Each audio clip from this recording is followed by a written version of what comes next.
Olá, bem-vindos ao canal Singular. O episódio de hoje destaca duas das maiores cantoras de todos os tempos.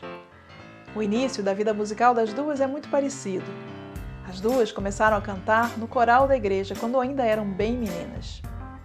A música nas igrejas, especialmente nos Estados Unidos, é uma tradição que já rendeu bons cantores. E, no caso, rendeu duas verdadeiras divas. Nós vamos começar pela rainha do soul, Aretha Franklin. No dia 14 de fevereiro de 1967, sua música Respect foi a canção do ano pela Billboard.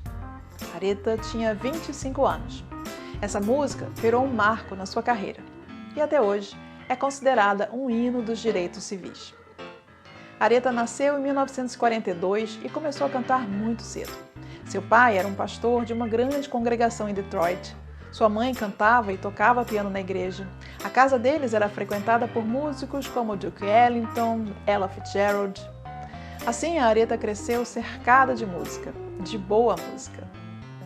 Aos 10 anos, ela já cantava na igreja. E aos 14, ela gravou seu primeiro disco de música gospel. Aos 18, ela foi sondada pela Motown, mas acabou firmando contrato com uma outra gravadora, a Columbia Records, que começou a direcionar a sua voz para uma levada mais ligada ao jazz, uma tentativa de fazer de Aretha uma sucessora direta da Billie Holiday. O grande sucesso só chegou mesmo quando ela trocou de gravadora, assinando com a Atlantic Records. Na lista de seus maiores sucessos, além dessa música Respect, estão I Say a Little Prayer for You e You Make Me Feel Like a Natural Woman, música composta pela Carole King e seu então parceiro Gerry Goffin, composta especialmente para Aretha. Carole King faz parte do episódio de Hoje na Música, do dia 9 de fevereiro. Vou deixar o link aqui para vocês assistirem. Enfim, Carole King gravaria sua própria versão de You Make Me Feel Like a Natural Woman em Tapestry, seu famoso álbum lançado em 1971. Para dar um exemplo da grandeza de Aretha, vale lembrar o que aconteceu na cerimônia de entrega do Grammy em 1998. Aretha ia se apresentar cantando uma homenagem a uma trilha sonora de um filme da década de 80. A cerimônia já tinha começado quando chegou a notícia que o Pavarotti, um dos premiados da noite, tinha passado mal e não iria participar. Além de receber o prêmio, ele iria cantar Nessun Dorma, área de ópera que ficou famosa na sua voz. Sem Pavarotti, o que fazer? Em eventos desse porte, com uma audiência estimada em 1 bilhão de telespectadores pelo mundo, é fundamental manter a programação. Com a cerimônia em andamento, a produção procurou por Aretha. Afinal, ela já tinha cantado essa música antes. Quem sabe ela aceitaria? Cá entre nós, qualquer outro cantor provavelmente teria recusado.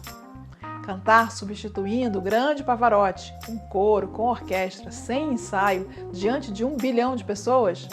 Quem se arriscaria? Pois ela apenas pediu para dar uma olhada no vídeo do ensaio que o Pavarotti tinha feito antes, para checar o tom e o andamento que seriam executados pela orquestra.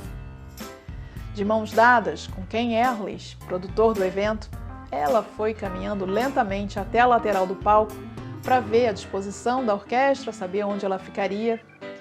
Então ela respirou fundo, apertou a mão do Ken e disse: "Vamos fazer, vai ser divertido." Ela aceitou o desafio e, com apenas 30 segundos para se acostumar ao som da orquestra, provavelmente a passagem de som mais curta da história da música, ela cantou. Sem ensaio, mas com total domínio, Aretha cantou Nessun Dorma, com coro, com orquestra, como se estivesse cantando um clássico do soul. Uma apresentação impecável, que causou arrepios e, claro, foi ovacionada por um público absolutamente extasiado. Aretha Franklin nos deixou em 2018, mas a sua voz segue causando arrepios e inspirando gerações de cantoras mundo afora.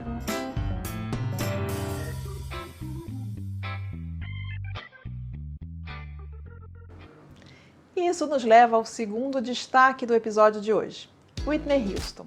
outra grande diva nascida nos Estados Unidos, que, como tantas outras cantoras, era fã de Aretha.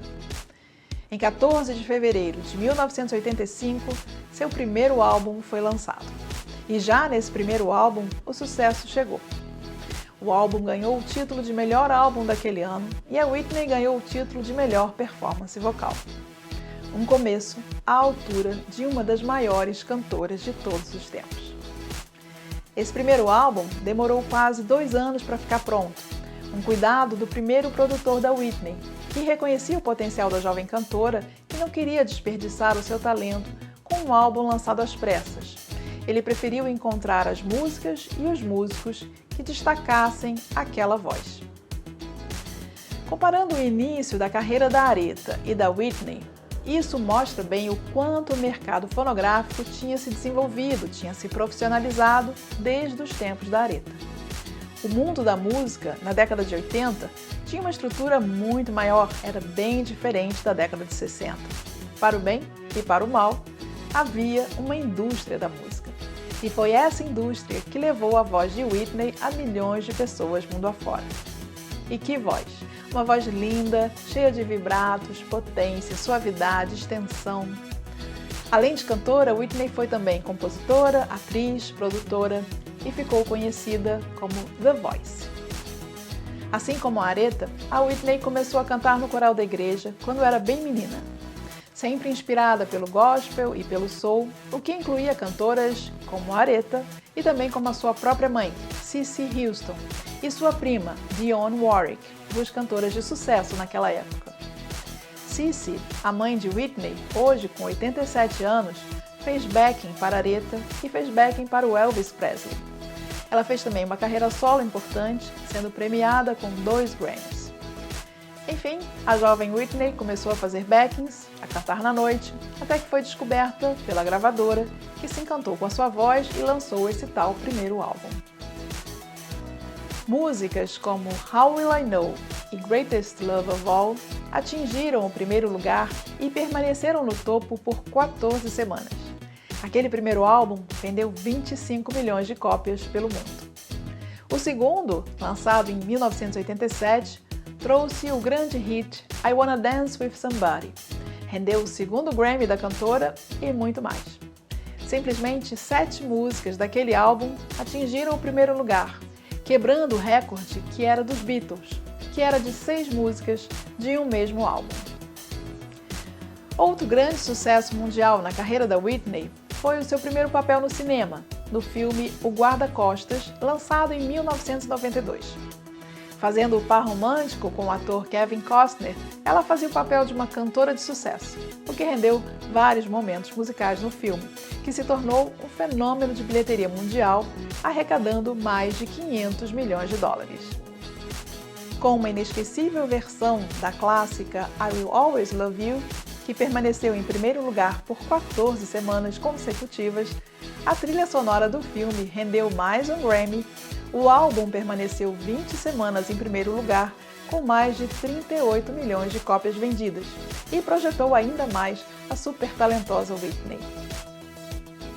Os números de sua carreira impressionam. A tal indústria fonográfica cumpriu muito bem o seu papel de tornar conhecida uma artista do quilate de Whitney Houston. O mais impressionante mesmo é o talento, em especial a voz. Nascida e crescida no gospel e no soul, amadurecida na música pop, rainha incontestável nas baladas românticas, Whitney Houston inspirou grandes artistas, de Celine Dion a Laura Pausini, passando por Beyoncé, Alicia Keys, Mariah Carey, Lady Gaga e mais milhões de jovens pelo mundo que sonham em cantar. Por seu talento, sua obra e todo o seu legado, uma verdadeira diva.